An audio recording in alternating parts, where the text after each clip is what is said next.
Fala galera, continuando aqui a nossa brincadeira, finalmente vamos trabalhar as 3 regras de proibição que vão resolver todo o nosso problema.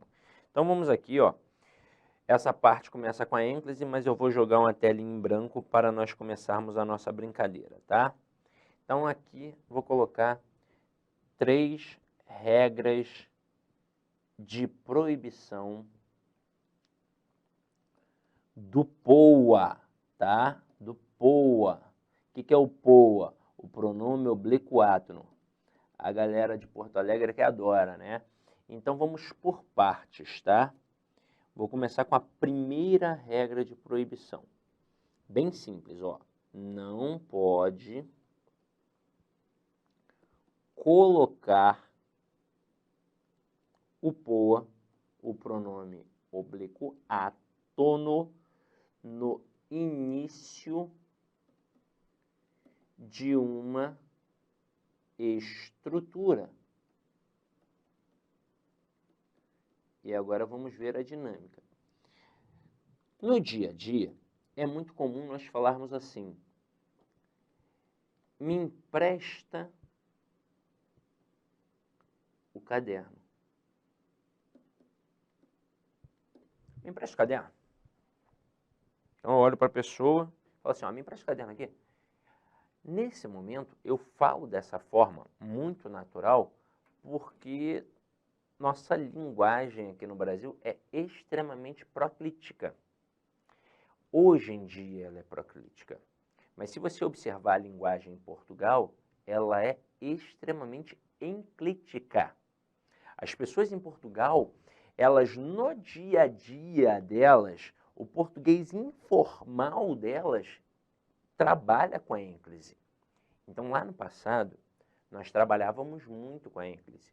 Se você for olhar os textos do Machado de Assis, por exemplo, que foi um grande representante do vernáculo, havia muitas ênclises, mas hoje não tem. O português no Brasil hoje é extremamente proclítico. Então é algo natural. Mas qual é a principal regra de colocação pronominal? Não se inicia uma estrutura com pronome pessoal oblíquo átono, por um motivo muito óbvio. Ele é átono. Então, em quem ele vai se apoiar? É claro que na nossa linguagem cotidiana faz todo sentido do mundo, mas de acordo com o padrão culto da língua, não pode. Então aqui, ó, eu não posso começar com esse camaradinho. Isso significa que aqui a gente tem um erro, então. Aí como é que eu faço para corrigir este erro? Muito simples. Eu vou jogar este pronome para depois do verbo. Então eu coloco assim, ó, uma forma correta. Empresta-me, empresta-me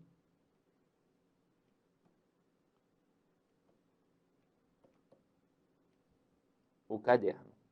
Vou até botar como uma perguntinha, ó. Me empresta o caderno? E agora eu vou colocar aqui, ó, empresta-me o caderno. Vou colocar como uma perguntinha. Acho que fica mais agradável sendo uma pergunta do que algo impositivo, né? A gente tem que ter educação, né? Me empresta o caderno? Não, me empresta o caderno? Pode me emprestar o caderno? Acho que é melhor. Então vamos lá. Agora vou fazer uma outra coisinha. Essa forma é a correta, beleza? Mas a gente está falando de início de estrutura, não é? Se eu colocar um amanhã aqui, qual é a classe gramatical do amanhã? Amanhã é advérbio. Então diz para mim, eu vou até mudar a cor da canetinha para não confundir, tá? Vou colocar a canetinha roxa de novo. Eu poderia fazer assim, ó, amanhã empresta-me o caderno. Poderia fazer isso? Não, não poderia. E por que eu não poderia fazer isso? Vou até mudar aqui o semblante da coisa, ó. Vou colocar a canetinha preta. Porque este amanhã é uma palavra atrativa, é uma palavra de fator proclítico. Então, obrigatoriamente, este pronome não pode ficar depois do verbo, formando a ênclise. Ele tem que vir para cá, ó, para antes do verbo, formando a próclise. Então, essa estrutura aqui, ó, está errada. Para ficar correta, como é que eu vou colocar? Vou colocar assim, ó, amanhã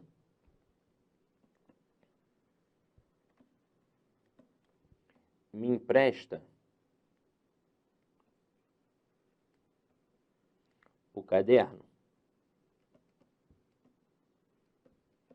Agora, e se eu colocar o amanhã, mas depois tacar aqui uma vírgula? Eu poderia dizer amanhã, vírgula, me empresta o caderno? Ah, tá vendo como esta regra aqui, ó, é muito forte?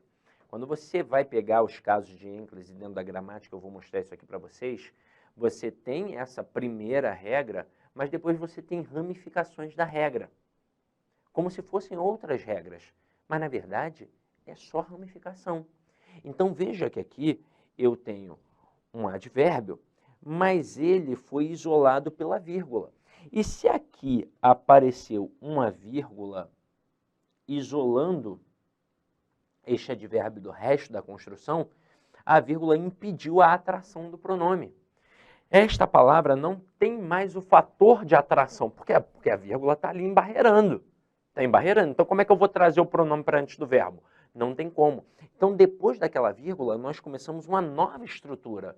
E eu não posso iniciar uma estrutura com o pronome pessoal oblíquo átono. Então, aqui eu posso ter, neste caso aqui, eu posso ter a próclise? Não, de forma alguma. Então, essa construção está errada. Se eu coloquei a vírgula depois do amanhã e impedir a atração, aqui ó, amanhã, vírgula, a construção seguinte tem que ser formada pela ênclise. Então vai ficar amanhã empresta-me o caderno. Então veja, todas as estruturazinhas que apareceram aqui em vermelho, elas estão corretas. Na primeira, vou colocar ABC, tá? Na frase a, ênclise, porque o verbo apareceu no início da estrutura e só haveria esta possibilidade. Então, aqui nós tivemos uma ênclise. Na frase B, nós tivemos uma próclise por conta de uma palavra atrativa, que é o advérbio, que atraiu o pronome para junto dela. Aqui seria impossível ter uma ênclise. Obrigatoriamente teve que ter uma próclise. E na frase C, nós tivemos uma ênclise. Apesar de aparecer um advérbio antes do verbo, esse advérbio foi isolado pela vírgula. Isso acarretou uma quebra da estrutura e logo após a vírgula nós tivemos o quê? Nós tivemos que iniciar com o verbo.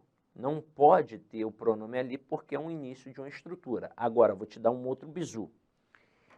E se ao invés de ter uma vírgula, aparecerem duas vírgulas?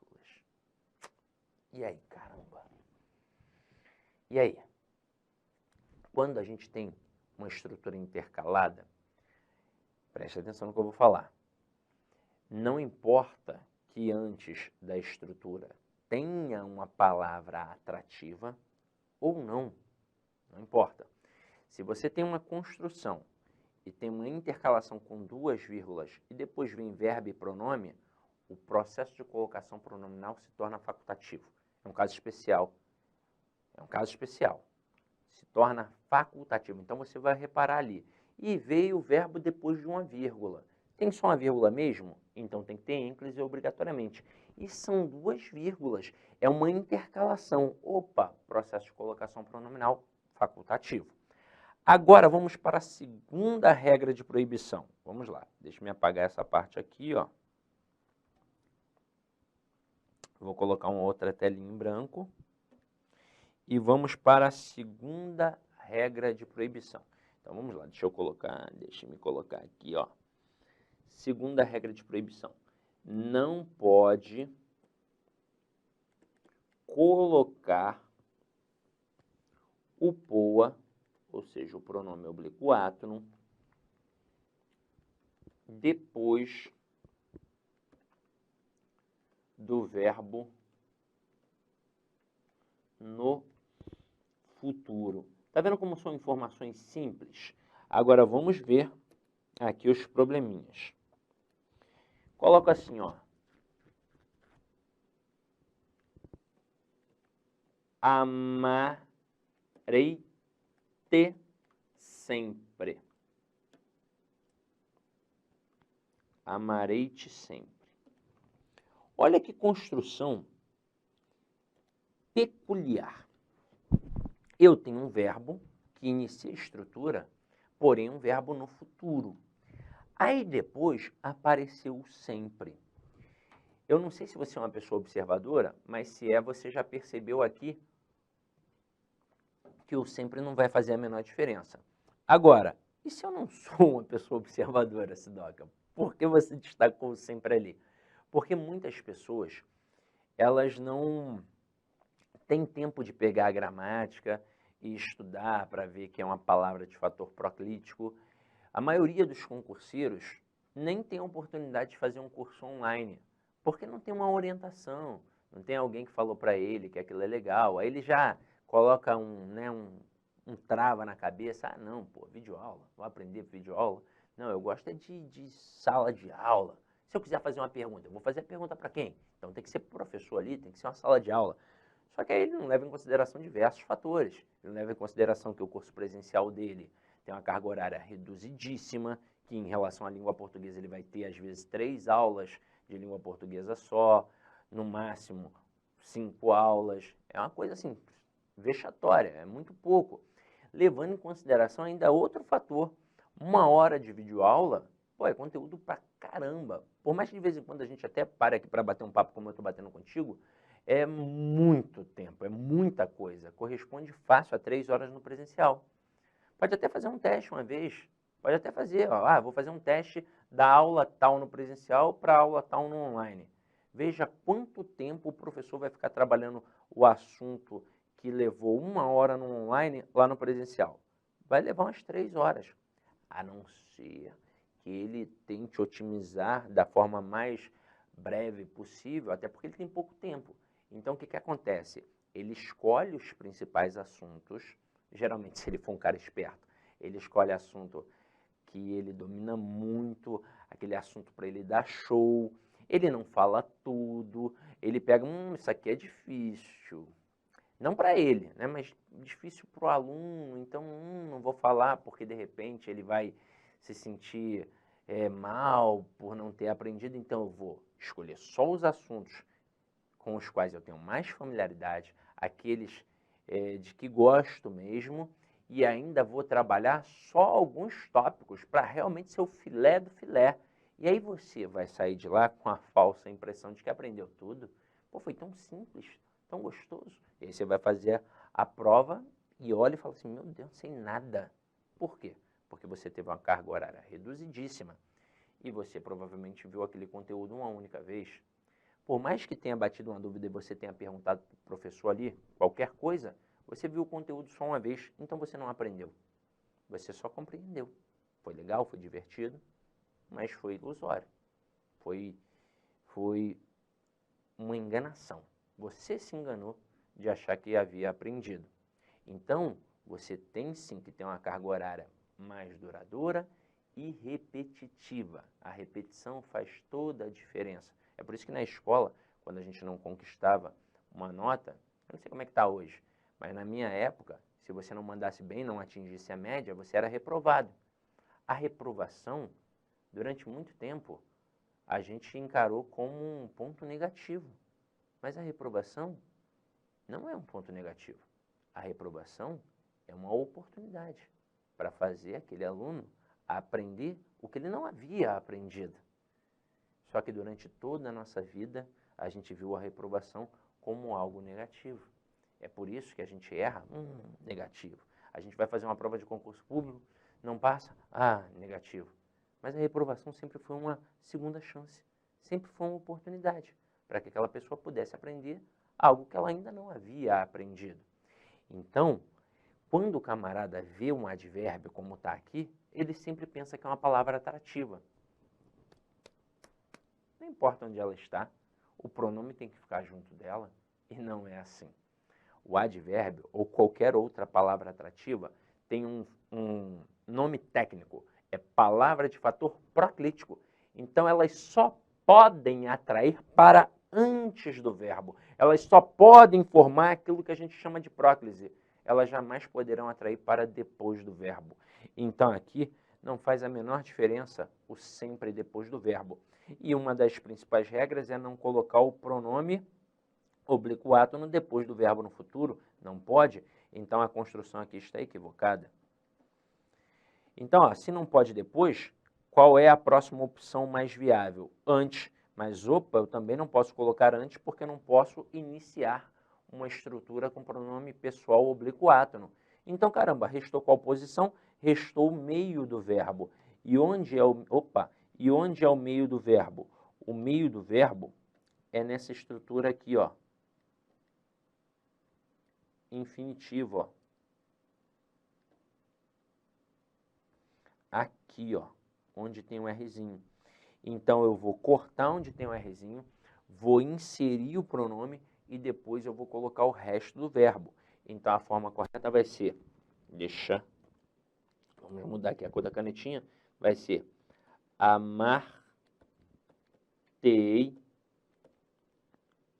sempre. Agora, e se eu colocar